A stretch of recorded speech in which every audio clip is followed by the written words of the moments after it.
আলহামদুলিল্লাহ। তো cement board লাগানোর পরবর্তী যে দৃশ্যটা দেখতেছেন, এটা কিন্তু সিমেন্ট বোর্ড, এটা কোনো জিপসাম বোর্ড না। কারণ এটা একটা টয়লেটে লাগানো হয়েছে যেন সকল কিছু ঠিকঠাক দেখতেছেন, অবশ্যই দেখলে আপনারা বুঝতে পারবেন।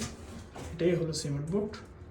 তো আমরা এইভাবে লাগাইছি, দেখতেছেন স্ক্রুগুলো সুন্দর মতো হয়ে গেছে, একদম প্রত্যেকটা যাবিয়ে সুন্দর মতো মাসাল্লাহ হয়েছে।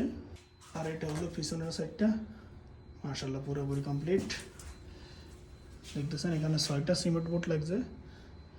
তো প্রত্যেকটা জাবিয়া প্রত্যেক কিছু সুন্দরভাবে করলাম ইনশাআল্লাহ।